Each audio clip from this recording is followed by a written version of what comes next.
This is the CBS Evening News. Dan Rather reporting. Good evening. The great North American drought of 1988 is a still developing story with ramifications beyond this summer. With temperatures in the steamy Midwest heading for the hundreds, weather forecasters today predicted rain later this week over about half the parched farm belt. In Congress, lawmakers hammered out their own relief for farm families battered by the drought, billions of dollars in aid. As Phil Jones reports, more than the weather is behind the congressional sense of urgency.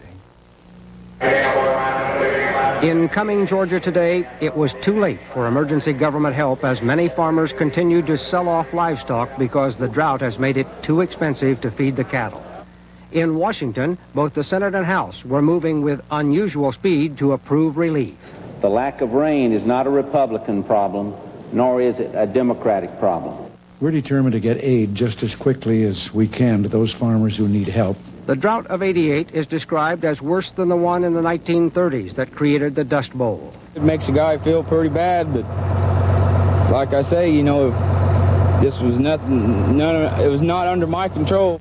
42 states, more than 2,000 of the nation's 3,100 counties are eligible for disaster relief.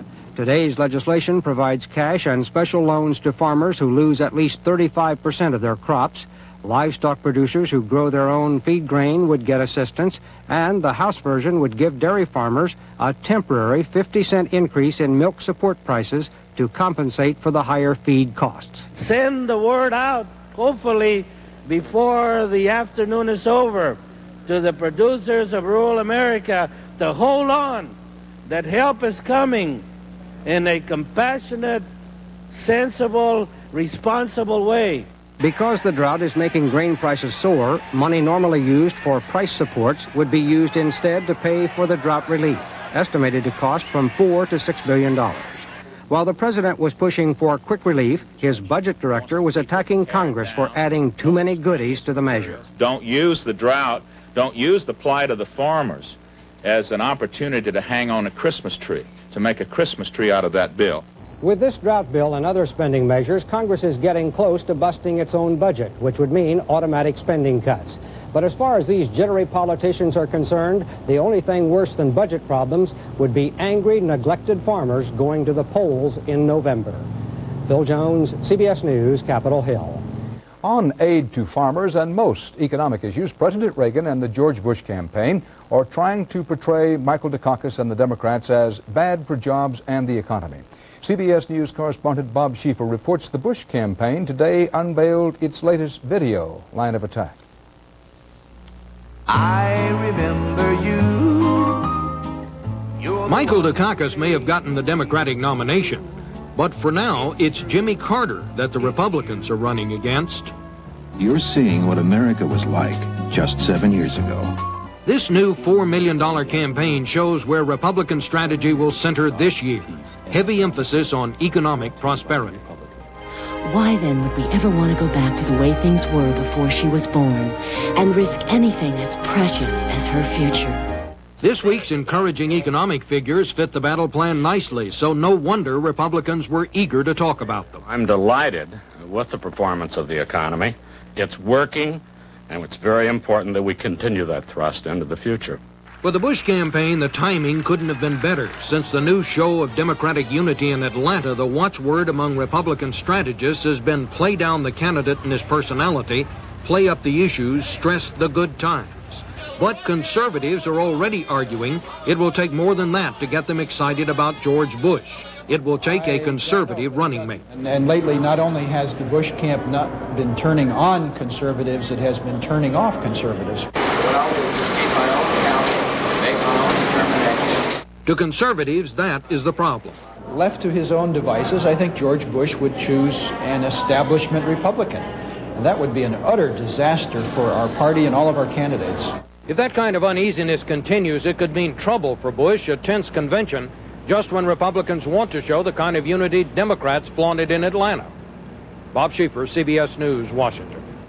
Campaigning separately and on opposite coasts of the country today, Michael Dukakis and running mate Lloyd Bentsen, among other things, both talked up their own vision of the economy, where it is now, and what it is they want to change. Our chief political correspondent, Bruce Morton, reports. The Democrats want the election to be about the future, about economic change. So Michael Dukakis came to New Jersey with a message urging a bigger investment in research. The world is changing, and we must change with it or we'll be left behind. We've got to invest in research. We've got to invest in new ideas. Dukakis did not spell out how much he'd spend on research or who would spend it, government, private enterprise, or both. Non-military research is needed, he said, to produce new jobs. This election is about jobs, and I mean good jobs. Jobs you can raise a family on, jobs you can count on, jobs you can build a future on. In San Francisco, running mate Lloyd Benson stressed the same economic themes. They've taken this country and moved it from the #1 lender nation in the world to the #1 debtor nation in the world in just 3 years.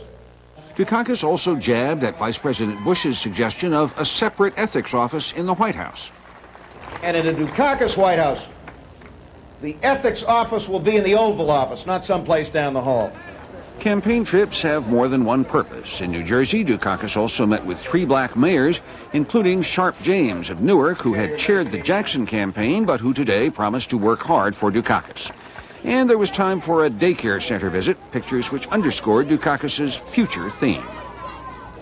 And there are electoral considerations, too. Dukakis has been hitting big states, Texas, California, today Ohio with 23 electoral votes after leaving New Jersey with 16.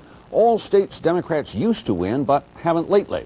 The last time a Democratic presidential candidate carried New Jersey was in 1964, almost a quarter of a century ago. Dan? Thanks, Bruce. Congress heard testimony today about a strange story, testimony suggesting that some big-shot Colombian cocaine dealers got away because the Reagan White House's public war on drugs took a back seat to a covert U.S. operation designed to make Nicaragua look bad. And Rita Braver reports the name of Oliver North came up in today's testimony.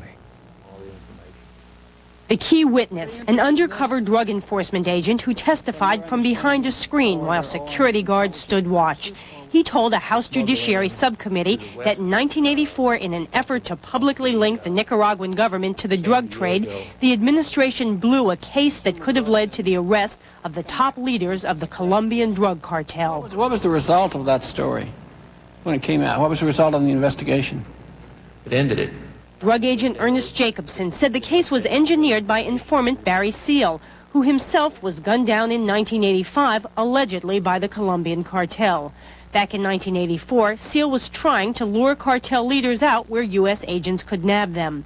In the course of the case, drugs were transshipped through Nicaragua, the drug dealers allegedly working with the Sandinista government. Seal got pictures of himself, cartel leader Pablo Escobar, and Sandinista official Frederico Vaughn loading the drugs in Managua. And DEA officials testified that White House aide Oliver North, along with the CIA, wanted to leak the story to embarrass the Sandinistas. Despite DEA objections, it would destroy the operation. The committee displayed portions of North's diaries that showed he was in constant communication with the CIA about the case. Why did he say it was important to go public with it? He did indicate to me that there was a vote coming up at some point in time on an appropriations bill to fund the Contras. North denies having leaked the story. And there's another wrinkle in this already complicated case. The chairman of the committee today indicated that he may have discovered new evidence that shows the entire Sandinista connection was a U.S. intelligence scam. That Frederico Vaughn, the Sandinista official shown in the pictures, was really a U.S. intelligence operative working to frame the Sandinistas as drug dealers. Rita Braver, CBS News, Washington. And still to come on the CBS Evening News, Richard Roth on people who get sick because of big problems with the buildings they work in. And Frank Courier on the big money being spent to lick a small problem.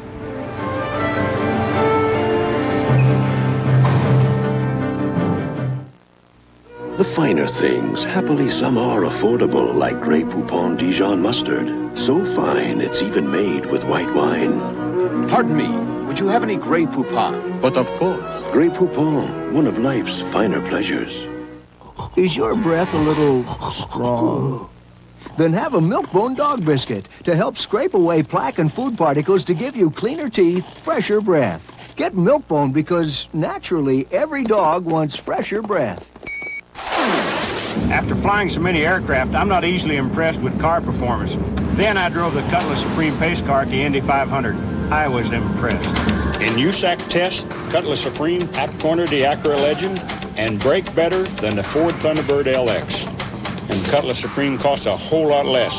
So I got 3 of them. Hey, I got 2 kids, boys. And now Oldsmobile will buy the air conditioning for you when you buy a 1988 Cutlass Supreme by September 28th. Into the land of heartburn comes the first liquid antacid without that liquid antacid taste. A really good tasting liquid that puts out heartburn's fire. New Tums Liquid. It works. It really tastes good. What's the best kind of fruit? The kind that's fresh, moist, and plump. That's why Sunsweet are my favorite kind of pitted prunes. Moist, plump, and fresh. Sunsweet, because the best prunes are fresh prunes. In South Africa today, the home of black activist Winnie Mandela was set on fire, allegedly by a gang of young blacks. As CBS News correspondent Martha Teichner reports, the flames destroyed the home and a lot of memories. The fire burned for more than half an hour before fire engines got there. Flames and smoke billowed out from behind the wall, edged with razor wire that was supposed to protect the Mandela bungalow. Friends of the Mandela family were outraged, some quick to blame the South African government. It's a dastardly, cold-blooded, cowardly action by the vigilantes who are employed by the government. But eyewitnesses said the house was stoned and then set on fire by a gang of high school boys who may have been out to get Winnie Mandela's teenage bodyguards.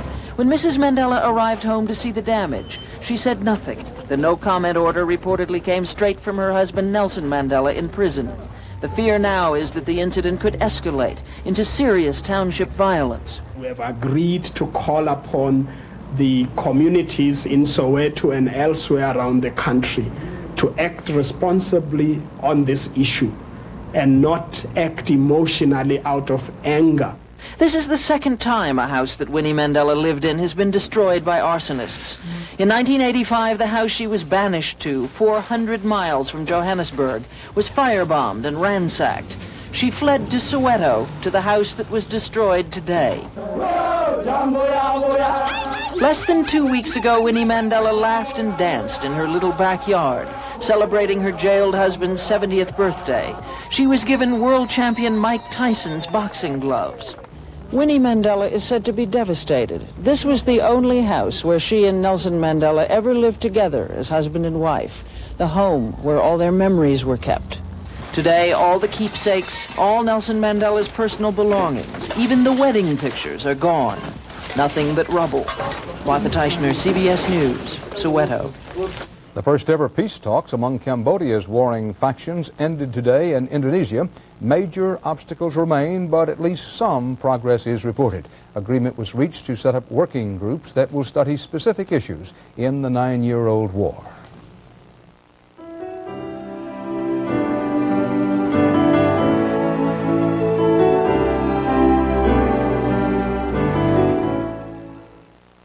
Hungry this morning? You bet. Good, because to stack up to the vitamins in one bowl of Total, it takes almost 3 bowls of Special K.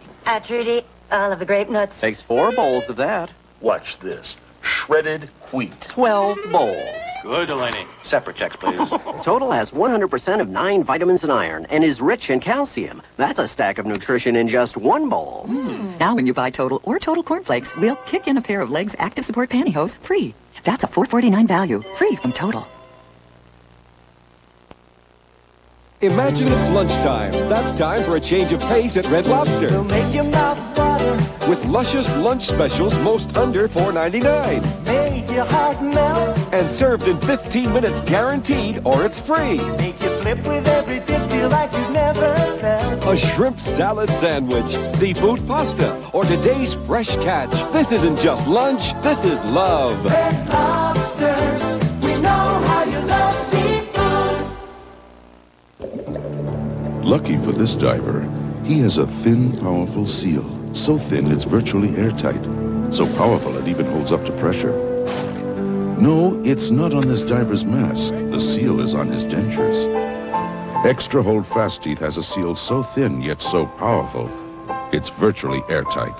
for a hold that's closer to real than any ordinary adhesive. Extra Hold Fast Teeth, the extra hold seal that's closer to real. On the outskirts of Rapid City, South Dakota today, a forest fire switched directions and forced hundreds of residents to flee from their homes. Firefighters ordered the evacuations as wind fanned the flames in the heavily wooded Black Hills. Officials believe this fire is the work of an arsonist linked to as many as 50 other fires in the area dating back to May. When the world's first so-called test tube baby, Louise Brown, turned 10 years old this week, it highlighted the achievements of modern medicine. Still, after 10 years, the technique remains controversial, expensive, and far from foolproof. The latest controversy, the Veterans Administration is refusing to make the technique available to disabled veterans who want children. Deborah Potter reports on this latest clash of ethics, money, and medicine. For thousands of Americans who served in the Vietnam War, coming home meant life would never be the same, paralyzed in a wheelchair. They tell you, number one, you're not going to walk, you're not going to ever walk again. And then they wait a little while, and then they tell you, you're not going to have kids, probably. But new medical technologies have offered new hope. And when veterans groups asked the government to pay for their fertility treatments, they expected a quick okay. What they got was a bureaucratic stone wall. All we're saying is the option ought to be there. To have a family, to have children, to overcome a service-connected disability. Something you got serving your country. We do treat the disability, but infertility is one of the side effects or the effects of the disability, and we don't have any authority to treat that. At the heart of the dispute is the Reagan administration's view that treating infertility amounts to what one official called regulating access to the gift of birth, using controversial techniques like in vitro fertilization or test tube babies. The administration and conservatives want no part of that technology. We have a very dubious procedure that results in many of those that are conceived being thrown down the drain or, as I said, frozen for later use or perhaps even death as a result of the freezing process. The opposition from Right to Life groups has stalled efforts in Congress to order the VA to pay for fertility treatments. And while the standoff continues, more than 16,000 veterans who can't have children are still waiting for the government to help. Deborah Potter, CBS News on Capitol Hill. Is the place where you work dangerous to your health? Two bills before Congress now deal with indoor air pollution, a condition critics charge can lead to what's called the sick building syndrome. Correspondent Richard Roth explains what it is and why it's on the increase. Before her illness, Bobby Lively-Diebold was a jogger accustomed to running 20 miles a week. Now a flight of stairs is enough to exhaust her. The problem began at the office last January. I had gone out to lunch. I came up the elevator. There was just a short distance in the car, and I smelled it. I opened the door, and I said, oh, my God, they've installed carpet. Immediately, I lost my voice. Other symptoms included coughing, burning eyes, and dizziness, and they didn't get better. Doctors finally told her the job was making her sick, not her work, but her workplace, the Washington headquarters of the EPA, the Environmental Protection Agency. I'm staying home. I cannot enter the building where I work. And she's not the only EPA employee complaining that indoor air pollution is making her ill. Chemicals from carpet glue to pesticides are in the air in every building, usually carried away when the ventilation system works properly. Americans are now spending as much as 90% of our time indoors, many of us behind the sleek lines of energy-efficient skyscrapers and airtight office buildings. And increasingly, it may be making us sick. According to experts, the air you breathe indoors can be 100 times more polluted than the air just outside the office window you can't open, or the one you don't have. A recent study of Army trainees found that recruits living in new buildings with modern ventilation systems were 45% more likely to develop respiratory infections than soldiers in drafty old barracks open to the elements. But the problem of so-called sick buildings is more than a matter of spreading colds and flu. And I would guess that in between half and three-quarters of the buildings, we would find chemicals in the air that would suggest to us that some change in either the maintenance procedures or the ventilation system operation should be done in order to reduce those levels. Computer programmer Jack Buckley says it was irritants in the air, a kind of chemical soup, that made him sick a few months after moving into a modern office building in California. I think that most of it probably came from either the rug glue or the combination of the new rugs, new carpets, and the glue, and chemicals that came out of the new partitions. Buckley filed a lawsuit claiming he was poisoned by his workplace and recently won an out-of-court settlement of more than $500,000. Similar suits are pending over a bank building in Florida and a state office building in Alaska, a trend that's given rise to a new concern for employers and a new breed of consultants. Chemist Gray Robertson calls himself a doctor of sick buildings, a diagnostician who claims in most modern buildings there's too little fresh air or none at all. We're talking about an investment, because if you put it right, if you put these ventilating systems right, you're going to get improved productivity and you're going to reduce absenteeism. When Pacific Bell Telephone designed its new $350 million headquarters, some of the money went to an indoor air consultant who advised on everything from the ventilating system to the furniture, all chosen to keep chemical levels low and air quality high. But even he admits perfection is impossible, and that when employees complain, there's often a reason. I think you'd probably be hard-pressed to find any building in which there isn't at least a very small number of people that are having some reaction. I think the problem of indoor pollution and probably health reactions to it began when cave people took fire into their caves. And some modern architecture has simply made the problem worse. A lesson, says Jack Buckley, for workers who suspect their office air is foul. Better tell management or tell somebody about it and get it taken care of, because it's not worth dying over. Buckley says he'll never be able to work again. Bobby Lively-Diebold hopes she will, but wonders where. Richard Roth, CBS News, New York. The government said today that Americans made more last month and spent more. The Commerce Department reported that personal income rose 0.7% in June, but personal spending jumped even higher, up 1%.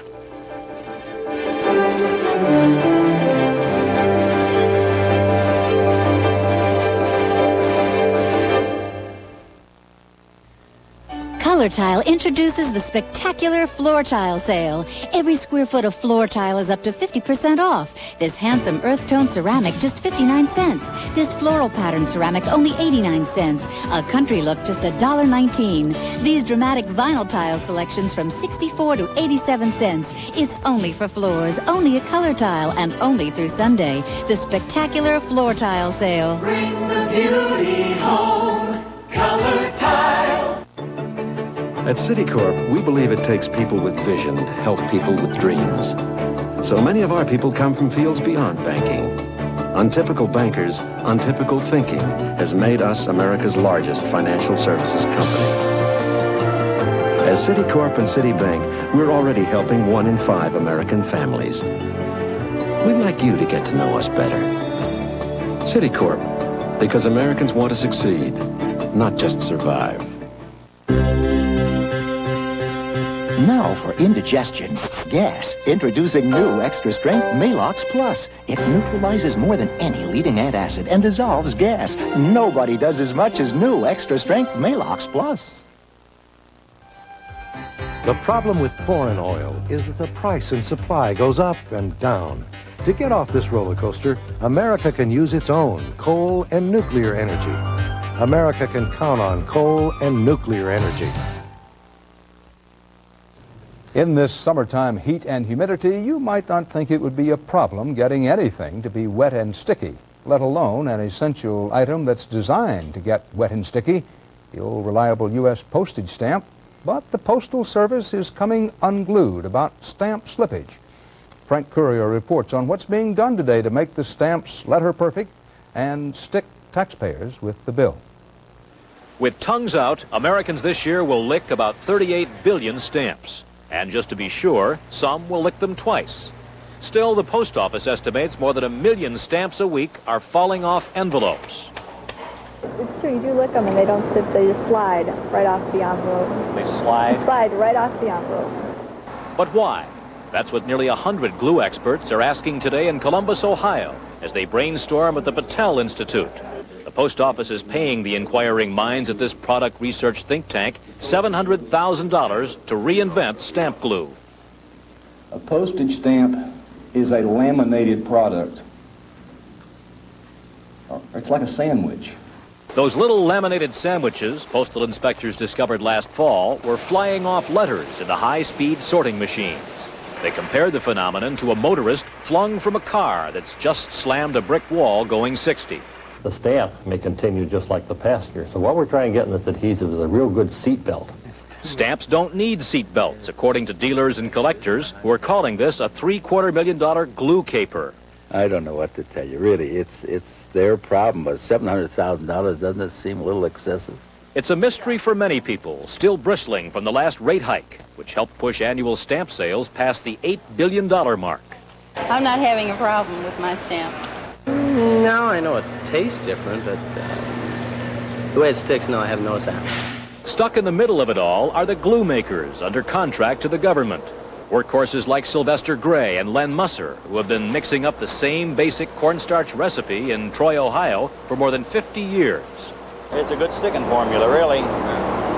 So I don't know, when you get something good, they all kind of stick with it, I believe.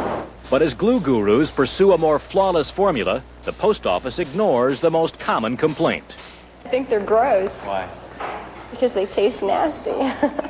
Probably the biggest uncontrollable between us and the stamp is the American tongue.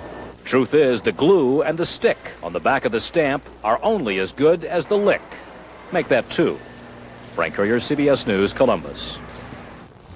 And that's tonight's CBS Evening News. Dan Rather, we hope you'll join us for 48 Hours, an interesting, different look at prison, parole, and probation tonight in Time and Punishment. It's at 8, 7 Central Time. See you then. Thank you, Aaron. Okay, Josie, would you please read yours? My summer vacation. We left for 2 weeks to go to Yellowstone. That was Saturday. Then Daddy's money got stolen and we had to come home. That was Sunday. It could happen to you right here in the U.S., so don't carry cash. Carry American Express traveler's checks. Don't leave home without. Well, well, fancy this. Faucets so fabulous they appear to cost a fortune, but don't. For these are Price Pfister faucets. Far more than pretty faces. They're forged with a heart of solid brass, so you'll discover they're very fuss-free. All this at prices that make them a find, a real find. So do yourself a favor. Get a Price Pfister, the fabulous faucet with a funny name. We love visiting America. Hot dog, fried chicken, pizza. But we're glad you have Kaopectate. Kaopectate. New maximum strength Kaopectate tablets. Nothing relieves diarrhea and cramps faster. The diarrhea specialist. It's the Quaker State Porsche Sweepstakes and Rebate, and everybody wins. Mail in the rebate by August 5th, and you'll have $360 per case in your pocket, a great oil in your engine, and maybe a Porsche in your garage. The big Q stands for quality. Always has, always will. Time and Punishment. A murderer up for parole and the victim's family who want him locked up for good. I'm sorry for what I did. A new 48 Hours tonight. This is CBS. I'm Brenda Blackman. And I'm John Lindgren, filling in for Chris Clark. Coming up on Eyewitness News, will Ray Blanton be able to make a political comeback? He's pleading his case in the 8th District, and Tom Lee will report on how it's going. Metro Police go undercover again to clean up prostitution, but things didn't quite go as planned. We'll tell you what happened. And the sales tax fight heats up. Those stories and more next on Eyewitness News. Captain D's Shrimp and More Dinner for only $2.99. $2.99, you can't go wrong. Golden fried shrimp.